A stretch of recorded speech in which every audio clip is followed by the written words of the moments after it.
Shalom Uvracha, bonjour, bénédiction et paix à tous nos amis qui nous écoutent. Un tout petit cours de valeurs numériques qui sont adressés à la bonne adresse de notre année, en hébreu Hatashpa, en français pour le calendrier juif 5781. Nous avons déjà dit que 5781, dans sa valeur numérique réduite, est égal à 786. Nous avons fait des cours en hébreu, en français. Qu'est-ce que donne ce chiffre? Quelle est l'allusion? Quel est le secret qui s'y cache dans ce chiffre-là? 786. Vous savez très bien que chaque lettre fait l'être et fait apparaître une dimension alphanumérique qui relève de secrets, de sodot, c'est-à-dire des choses cachées, des mystères. Donc, dans le judaïsme, il y a le sens littéral, mais il y a le sens allusif et ésotérique. Quel est le sens allusif ésotérique pour cette année 786, c'est-à-dire 5781 dans sa numérique avec la lettre He est égal à 786. Mais j'ai compris que c'est une année où il peut y avoir le dévoilement. Commence, je dis, commence le dévoilement du sauvetage de la Emouna. Vous savez très bien que la Emouna, c'est-à-dire la foi, en fait c'est la divinité.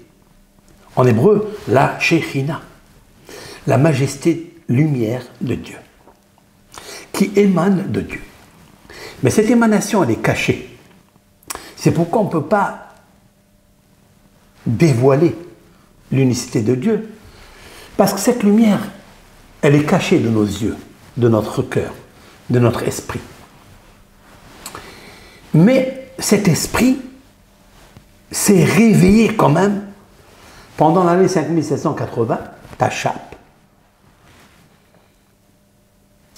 Car l'Éternel n'a pas arrêté ce virus. Je dis qu'il n'a pas arrêté. Qu'est-ce que ça veut dire? Même si on dit que c'est un homme, même si on dit que c'est une faute avec préméditation de l'homme, quiconque, et ça ne nous intéresse pas qui a fait ça. Mais l'Éternel, la justice céleste aurait dû empêcher. Elle ne l'a pas empêché. Donc, nous devons avoir une leçon du ciel. Et cette leçon du ciel doit nous apprendre que nous sommes encore dans le shoresh, c'est-à-dire la racine mauvaise qui cause les mauvaises actions et les mauvais actes.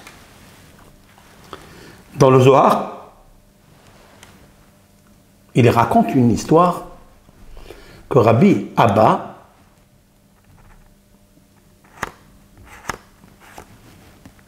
je crois que c'est Rav Kahana, pardon, c'est pas Rabbi Abba, Rav Kahana, un Rav, est allé dans la ville de Tarsha. C'est en Eretz Israël. Et donc Tarsha, là-bas, il y avait une épidémie.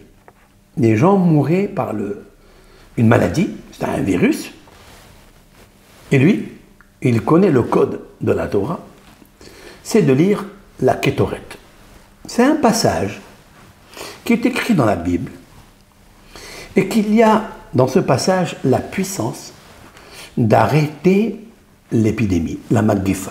Magéfa, c'est l'épidémie, que ce soit l'épidémie de la mort, que ce soit l'épidémie d'autre chose, de la famine, elle a une force, la Kétoret, les encens, il y avait 11 encens qui étaient mélangés, qui étaient combustonnés dans un hôtel, dans l'hôtel des combustions des encens.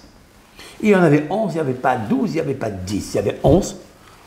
Cela a été enseigné à Moshe Rabbeinu, parce que d'où nous tirons cela. Cela a été enseigné à Moshe Rabbeinu lorsqu'il est monté, au mont Sinaï, et qu'il a fait descendre le ciel, c'est-à-dire la spiritualité du ciel dans le mont Sinaï, comme si on allait dire Dieu est descendu vers Moshe. Ça n'est pas une exagération, c'est marqué en tous les cas dans la Torah.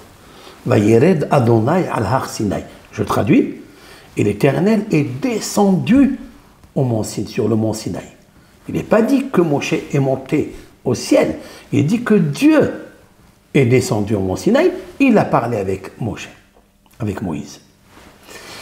Quand il était dans cette atmosphère, eh bien, il a réussi à convaincre les anges qu'ils ne voulaient pas que la Torah soit donnée aux êtres humains. Car l'être humain est un menteur, est un voleur, est un criminel, il a tous les défauts de la terre. Comment la Torah, qui est tellement céleste, tellement élevée, tellement spirituelle, va aider cet homme-là? Et Moshe Rabbeinu de les convaincre. Jusqu'à ce qu'ils aient accepté de laisser Moshe faire descendre la Torah. C'est pourquoi Dieu lui écrit les 10 tables, les 10 commandements dans les 2 tables de la loi, et Moshe Rabbeinu il descend. Et là, même l'ange de la mort, disent nos sages, cela se trouve dans la traçabilité et référence dans le traité talmudique Shabbat, page 88.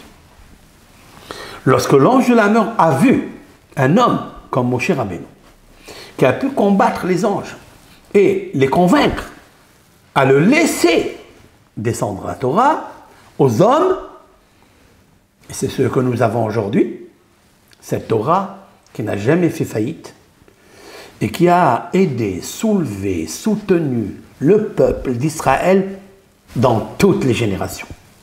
Qui n'a pas essayé de la brûler, de le faire oublier, de faire des massacres? Combien de nations idolâtres ont essayé? Ils ont pu? Combien Hitler? Combien Haman? Nabucodonosor? Nabuzradan? Tous ces grands chefs, des grands rois invincibles n'ont pas réussi à faire oublier la Torah du peuple d'Israël. Quand je dis oublier la Torah, ça n'est pas les connaissances, la pratique et la tradition, avec des raisons, toutes raisons détaillées à chaque loi, à chaque minhag, c'est-à-dire habitude ou coutume ancestrale. Elles ont chacune une raison qui tient la route. Car il y a eu des témoignages de ton père, de ton grand-père, et même des témoignages des merveilles de ce monde, parce que la Torah, c'est elle qui a créé le monde. Ça n'est pas l'objet du cours. Cependant, on voit combien l'Éternel, il aime cette Torah, et cette Torah, elle a été donnée à Moshe Rabbeinu, notre prophète, qui a écrit cette Torah, qui l'a décrite avec toute l'histoire. L'histoire des hommes, l'histoire des anecdotes, des déluges et des pogroms, etc., sont écrits dans la Torah bien détaillés. Après, elle recèle des secrets ésotériques, et ça n'est pas donné à tout le monde de les révéler et de les extraire d'une mine tellement lumineuse comme la Torah. Maintenant, nous savons très bien que l'ange de la mort lui dit, puisque tu es un homme extraordinaire, je vais t'enseigner quelle est la recette pour ne pas que lui, l'ange de la mort, enlève les âmes quand il y a des épidémies pour cause de péché. Et Moshe Rabbeinu a entendu toute la recette. C'est la fameuse Kétoret, la combustion des encens, au nombre de 11. Et chaque encens, il a son sens et son essence, car c'est l'essence ciel. Eh bien, où nous avons vu que oui, Moshe Rabbeinu, il savait, il maîtrisait cette science d'éviter la mort. Il le savait parce que dans le désert, il y a eu une grande catastrophe. Lorsque le peuple d'Israël a parlé de Moshe et de Aaron de la médisance, ils ont blasphémé, l'Éternel a envoyé ce qu'on appelle les serpents de feu, les Hashim as-Séraphim. Ce sont des serpents qui envoient du feu, ça peut être le venin, ça peut être le feu, crachent le feu et ils tuent. Parce que vous crachez un feu qui tue sur Moshe et Aaron qui vous ont donné la vie et vous ont fait sortir d'Égypte et vous ont donné la vie, la vraie vie, la Torah, qui est la véracité de toutes les doctrines. Que par elle, toutes les doctrines, toutes les sciences, tous les courants ont été branchés par elle, sont venus en courant pour se brancher et être au courant de cette Torah extraordinaire. Elle restera à jamais. Seulement, il faut l'étudier avec sincérité, avec honnêteté. Ne pas donner des interprétations fausses, car cela va déteindre, cela va abîmer certaines consciences. Il faut être conscient de cela. Et c'est ce qu'ont fait nos sages dans le Talmud, d'essayer d'être juste, d'essayer d'être propre dans la justice, dans la charité, d'aiguiller le vrai sens de la vérité à toute l'humanité.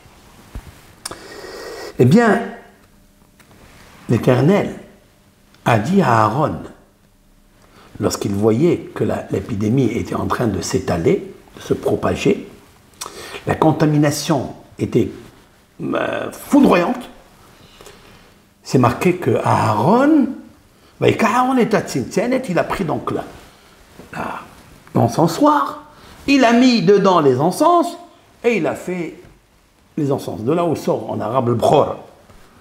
Le bror, ce sont des encens qu'on a au Maroc. Il y avait des musulmans qui avaient cet encensoir et qui se promenaient et ils te faisaient sentir des odeurs extraordinaires. Et vous savez très bien qu'il y a plusieurs plantes que l'on met dans ces encensoirs et avec ça on enlève les mauvais œils, on enlève les ondes maléfiques, etc. etc. C'est pas juste une vue d'esprit ou d'une, comment on appelle ça, superstition. Pas du tout. C'est une vérité. Et on le voit dans la Torah. Et comme ça c'est marqué que Aaron est allé, donc il a traversé un petit peu le peuple, le camp où se trouvait le peuple qui était en train de gémir et mourir.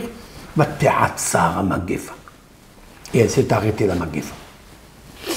Mais il est dit quelque chose. Que Moshe Rabbeinu leur a demandé au peuple d'Israël, parce qu'il a fait un nehash nehoshet, c'est-à-dire il a fait un serpent en cuivre, et il leur a dit de regarder le serpent en cuivre. Et tout le temps qu'il regardait, qu'il fixait le serpent en cuivre, il guérissait. Qu'est-ce que ça veut dire, disent nos sages? En regardant le serpent en cuivre, vous guérissez. De Talmud, de nous dire non, il ne regardait pas le serpent en cuivre. Il regardait celui qui gouverne le serpent en cuivre. Mais c'est un clip cap et mal. Il regardait, il dit c'est Dieu qui envoie tout. Nous devons changer. Lorsqu'ils ont eu le mérite de lever les yeux vers Hachem, donc ils ne sont plus comme le serpent qui ne peut pas regarder Dieu. Jamais il peut lever les yeux au ciel pour lui demander de lui donner à manger. Car il mange le sable, il rampe le sable et il mange le sable toute sa vie. Car il est marqué dans Bereshit, la Genèse, et la poussière tu mangeras toute ta vie. Et nos sages te dire quelle est la punition que lui a donnée Dieu, c'est qu'il a de quoi manger toute sa vie. Il n'a pas le privilège de lever les yeux et de demander à Hachem, son créateur, donne-moi à manger, je suis ta créature. Et le bénéfice de ça, c'est que tu peux parler avec Dieu et tu peux le regarder parce que tu es sa créature. Et en fait, quand ils se sont interrogés, autocritiqués, automédités, qu'en fait ils ont parlé la mauvaise langue comme le serpent, et que maintenant Il mourait, il gisait le sol, la poussière. Il mourait. Ils ont compris qu'ils avaient mal fait, et donc ils regardaient vers le ciel. Et tout ce que fait le ciel n'est jamais artificiel. Il est toujours essentiel. Ils ont fait donc ce qu'on appelle la teshuva, c'est-à-dire la repentance, le repenti, etc. Et là, elle s'est arrêtée, la Magéfa. Maintenant, écoutez bien. Ce Rav Kahana, quand il est allé dans cet endroit à Tarsha, il a vu l'épidémie. Qu'est-ce qu'il a fait? Il est parti, et lui aussi. Il a créé ce qu'on appelle l'encensoir et les encens. Et il a commencé à dispatcher la fumée de partout, la terrassara Magéfa. Parce qu'il savait comment faire. Parce que c'est pas tout le monde. C'est pas parce que je lis la Kétoret que je peux avoir la force, la puissance d'arrêter l'épidémie. La preuve, nous dans le Corona, nous l'avons fait tous, la Kétoret. Combien de rabbins, des kabbalistes sont montés même dans l'hélicoptère en haut. Ils sont montés, ils ont commencé à faire des prières, etc. Ils ont dispatché des verbes, des chuchotements kabbalistiques et du Zohar et ça. Et l'épidémie, elle est encore là. Ça veut dire qu'il faut savoir. Mais Rav Kahana, il a su comment arrêter l'épidémie. Et il a arrêté l'épidémie. Donc il était content. Tout le monde était heureux. Et voilà, dit le Zohar. L'ange est venu dans le rêve et lui a dit, tu as mal fait d'arrêter l'épidémie. Très mal fait. Et pourquoi? Il dit parce que l'épidémie, tu l'as arrêtée grâce à la Kétoret, grâce à l'encensoir et les encens. Car il y a un grand secret. C'est l'ange de la mort qui nous l'a appris. Mais tu as arrêté l'épidémie. Mais la cause, la racine du mal qui est créée par les fautes, ça tu ne l'as pas arrêté. Donc si tu n'arrêtes pas la racine, à quoi ça sert d'arrêter l'épidémie? Si tu arrêtes l'épidémie, les gens vont continuer à fauter. Les gens ne vont pas comprendre la leçon. Donc, l'Éternel, quand il a laissé l'épidémie, c'est pour notre bien. C'est pour nous faire méditer avec véracité et honnêteté. C'est ça la bonté de l'Éternel vis-à-vis de sa créature. Parce qu'il veut qu'il change. Il est inversé dans les prophéties. En Hashem hafetz bemot harasha. L'Éternel ne désire pas la mort du méchant. Ki im beshuvo vahaya. Seulement qu'il se repentit et qu'il vive. Si tu ne te repentis pas, si tu ne vas pas chercher exactement à l'intérieur de toi quelle est la cause qui provoque ça, ça ne sert à rien d'arrêter l'épidémie. Parce qu'elle s'arrête maintenant, nous allons encore remplir le sac encore de péché, parce que la racine, elle est là, elle n'est pas allée. Ce n'est pas parce que tu as pris un médicament que tu as guéri la racine. Jamais. Il faut faire une teshuva, un repentir, une repentance profonde pour enlever les mauvaises racines qui sont vénéneuses, qui te provoquent toutes ces maladies. Elle arrivera dans 5 ans, dans 6 ans, dans 10 ans. En attendant, ça sera un pansement. C'est tout. Un pansement, ça s'est arrêté un petit peu, mais la racine de la maladie, elle est là. Et l'infection, elle ne commence pas toujours à se déclarer subitement d'une clarté grandiose. Non, elle fait comme le serpent. Le serpent, c'est un petit venin qui rentre à l'intérieur du corps et il s'étale, il s'étale, il s'étale, après il métastase tout le corps et c'est la mort tragique, subite. C'est pourquoi l'Éternel, dans l'année attache pas, il nous fait réfléchir. Encore, il nous fait réfléchir. Mais je veux parler de quelque chose. Il est marqué dans la section de Noé, Noah, quelque chose d'extraordinaire. Noah, il a envoyé la colombe, la première fois. Puis la colombe, elle revient parce qu'elle lui fait déclarer qu'elle n'a pas pu poser ses pieds ou ses pattes parce qu'il y avait de l'eau encore. Donc, il l'a fait rentrer. La deuxième fois, Il l'a fait envoyer encore, elle n'est plus revenue.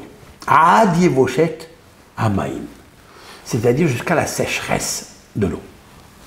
Voilà ce qui est marqué dans le texte. Ça, c'est le sens littéral. Mais le sens ésotérique, nos sages font remarquer un mot qui a 4 lettres. Yevoshet. Je traduis. Yevoshet, c'est la terre sèche.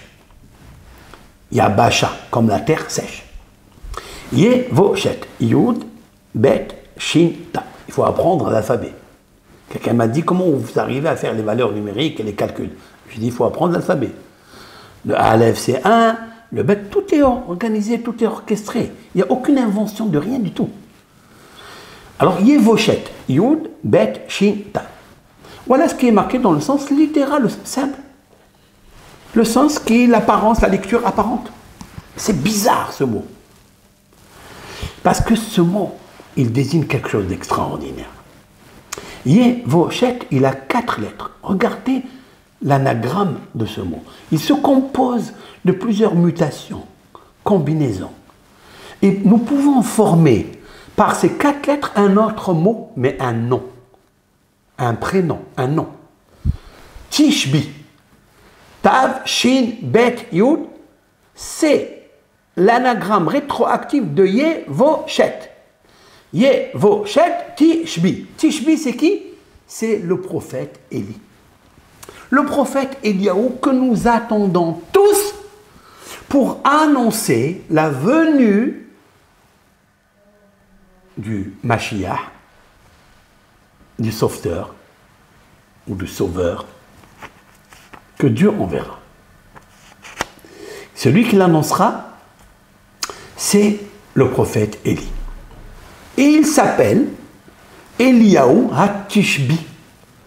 Tous les juifs, à la sortie de Shabbat, lorsqu'il y a 3 étoiles, après la prière ou pas la prière, mais c'est mieux de faire la prière du soir, nous rentrons chez nous à la maison et nous allumons une bougie à 3 mèches ou à 2 mèches. Nous faisons encore une consécration sur un verre de vin et puis après nous sentons des plantes aromatiques et le nez profite de ça, ça veut dire le corps ne profite pas mais l'âme profite, car la seule force intérieure qui profite des encens, c'est l'âme, puisque le corps ne profite pas. On n'ingurgite pas à l'intérieur, dans le corps, dans le ventre, les intestins ne profitent pas, le palais, la bouche ne profitent pas, seulement les narines, parce que les narines c'est l'âme. Il a insufflé dans ses narines l'âme, comme il est marqué dans la Genèse. Vayipah be'apav nishmat hayim. Il a insufflé dans ses narines l'âme de vie, c'est-à-dire la parole. Et donc nous sentons, pourquoi? Parce que disent nos sages que le jour du Shabbat, nous avons un supplément d'âme, et ça on le voit parce qu'on consomme énormément, et on ne s'arrête pas, et on n'est pas rassasié. Comme explique Rashi, ce commentateur, Rashi, il y a 9000 années, il explique dans le traité Betsa, c'est-à-dire le 3e traité talmudique, il explique que comment on sait que si on a un supplément d'âme, Neshama Yetera, qu'on appelle Neshama Yetera, pas une âme supplémentaire, c'est grave de dire une âme supplémentaire, mais un supplément d'âme, ça veut dire qu'il y a une intelligence, parce qu'il y a quelque chose d'interne, une subatomique, nucléaire, non? Il dit Rashi, on la reconnaît parce que Ochel Veshote Ve'en Hanefesh Katsa. Je traduis. Il mange et il boit et l'âme ne se dégoûte pas. En semaine, faites ça. En semaine, quand on mange un couscous bien gras, eh ben on est dégoûté, après on ne peut plus. Shabbat, tu peux manger le couscous, la fine, le prix, là, tu manges tout et tu as encore envie de manger. Mais d'où ça vient ça? De ton âme. Mais là, j'ai compris quelque chose de terrible. Mais le ventre, c'est le même de la semaine. S'il peut emmagasiner 2 kilos, il ne va pas emmagasiner 5 kilos quand même. Où il va rentrer? Il est obligé d'aller vomir. Eh bien non. J'ai compris qu'en fait, l'âme n'a pas de mesure. Elle n'a pas de quantité. L'âme, elle est énergétique. Elle est énergie. Et il n'y a aucune place qui peut la remplacer. Et on peut manger et boire, et on ne sait pas comment notre estomac, il emmagasine. Personne ne le sait. Mais c'est un fait. Je n'allais pas dire un miracle. Pas du tout. Mais c'est quelque chose de naturel. Parce que lui, il t'a mis cette âme. Tu manges, tu bois, et ton âme ne se dégoûte pas. Autrement dit qu'en fait, on a le même ventre, mais en semaine, l'âme se dégoûte, parce qu'elle n'a pas un supplément d'âme. Mais quand Shabbat, il arrive, et c'est là où nous pouvons dire que Shabbat, c'est vraiment un engouement du monde futur. Ce sera un cours à part. Eh bien voilà, le jour de Shabbat, on va faire la Havdalah. Et on va prendre une bougie, et on va prendre une herbe, et on va sentir. C'est ça qui est extraordinaire. Et là, on témoigne que nous avons une âme le jour de Shabbat. C'est ça qui est extraordinaire. Cette âme-là, il faut la faire travailler. Il faut la réveiller. Elle est en sommeil. Il faut la réveiller. Il faut réveiller cette âme interne qui est en fait toute la beauté dans ce monde. Tant qu'on l'a, tant que la lumière est allumée, tant que la bougie est allumée, travaillons sur cela. Et Eliyahu Hanavi, c'est le samedi soir. Eliyahu ne viendra pas le Shabbat pour t'annoncer que le Messie va arriver, parce qu'il ne veut pas te déranger le jour de Shabbat pour t'enlever la dafina, ou t'enlever le couscous, ou t'enlever la prila. Te laisse manger tranquille. Mais le samedi soir, il y a deux personnages très intéressants. C'est un repas que l'on fait samedi soir par rapport à notre roi David Améler, d'où sortira le Messie, le Mashiach, et Eliyahu Hanavi, Zachor Letov, de mémoire bénie, lui aussi, qui viendra annoncer la descendance de David pour la Mashiach. C'est là ce qui est marqué, que Noah, c'est le Shabbat, Noah, c'est la paix, tu sens la Menouha. Il envoie la colombe. La colombe, c'est le peuple d'Israël. La colombe, c'est la Shekhinah. Il envoie, et elle dit, je ne reviens plus, Adi Voshet Amaim, jusqu'à ce que Tishbi y revienne. Lorsque Tishbi y Voshet, lorsque la terre, elle sera sèche de toutes les discordes. Elle ne sera pas humide. Il n'y aura pas le déluge. Il n'y aura pas le brouillard, le tsunami, la sécheresse et la sagesse et la richesse. Eliyahu Hanavi Tishbi. Vous savez que Tishbi, dans sa valeur numérique, c'est justement Ha-Tishbi. C'est la même valeur numérique, c'est ça qui est extraordinaire. Ad Yevoshet. Lorsque je calcule Ad Yevoshet, jusqu'à, comme il est marqué dans la Torah, Ad Yevoshet, jusqu'à la sécheresse, Ad Tishbi. Jusqu'à Tishbi. Mais là, il y a quelque chose qui me surprend. C'est que le mot Ad, qui veut dire jusqu'à Yevoshet, la sécheresse, c'est Ad Tishbi. Tishbi, c'est lui, le prophète Élie. Ad veut dire témoignage.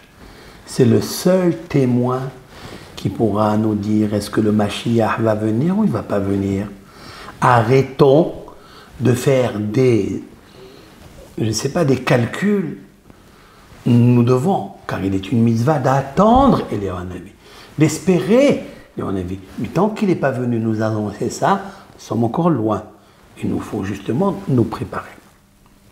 Qu'est-ce que dira Eliyahu Hanavi? Adivoshet Amaim. J'ajoute quelque chose de très profond.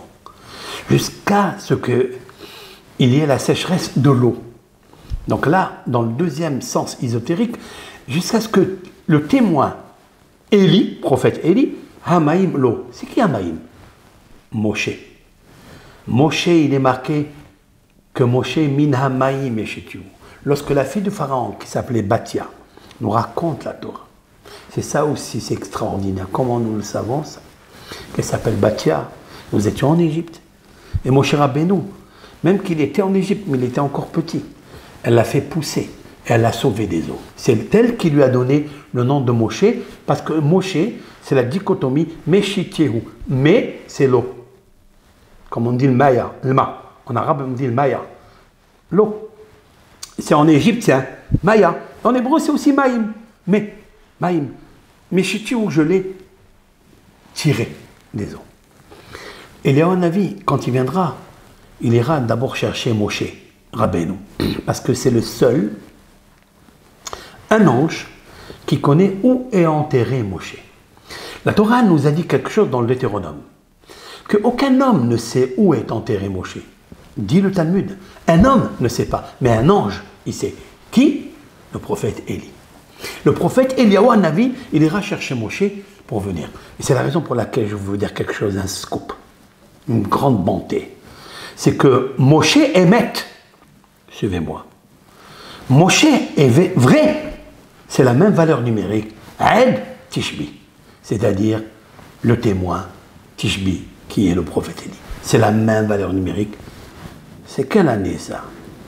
Ça commencera à Tashpa, dans l'année 5781, où nous sentons la paix dans le monde et nous souhaitons avec ardeur, avec force, qu'il y ait cette paix. En tous les cas, il faut prier. Il faut prier que ça, que toutes ces guerres-là, que tous ces mensonges, ça s'écroule, que toute l'idolâtrie s'écroule et qu'on ne croit, qu'on ne vénère, qu'on se prosterne à Wahad, Uno, Dios bendito, Akadosh Baruch Hu, un seul Dieu, qu'un seul Dieu. Quand on arrivera à ça, viendra un seul prophète, Élie, et viendra avec Moshe Rabbeinu pour nous dévoiler qui est vraiment le Mashiach. Donc prions. C'est une année qui correspond. Ce n'est pas seulement des valeurs numériques, non. C'est une correspondance, des liaisons réelles. Donc à nous, s'il vous plaît, de comprendre ce cours et de prier. Et lorsque Moshe Rabbeinu, il y a un avis, c'est-à-dire Ad Yevoshet, qui est Ad Tishbi, dans son anagramme, dans sa permutation, 786. Moshe Emet, 786. Je vais vous dire quelque chose de très fort. Vous savez quelle est la force du mal aujourd'hui? C'est la gauche. Je ne parle pas de la gauche politique, hein. La gauche. C'est les forces du mal qu'on les appelle la gauche. Vous savez quelle est la valeur numérique de la gauche? Hasmalit, He, Shin, Mem, Aleph, Lamed, Yud, Tav. Vous savez quelle est la valeur numérique? 786. C'est-à-dire quoi? C'est-à-dire que quand cette force négative, qui est gauche, qui est mauvaise, qui est faible, qui nous amène à la faiblesse, qui est en fait la faiblesse, laissera place à la noblesse, qui est la Torah, qui est la foi, la Emouna. Alors, Aed Tishbi, viendra le témoin Tishbi Eliyahu Navi, le prophète, et Moshe Emet, Moshe, vérité.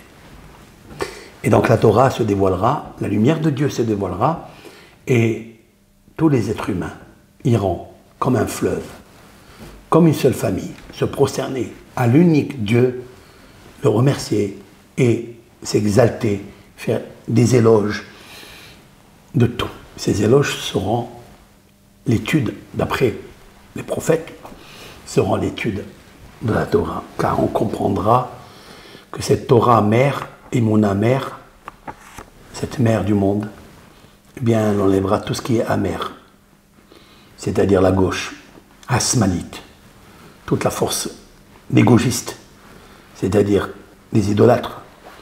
Eh bien, elle brisera les cornes, les rênes des idolâtres, et elle amènera Eliyahu Navi et Moshe Rabbeinu à la Shalom.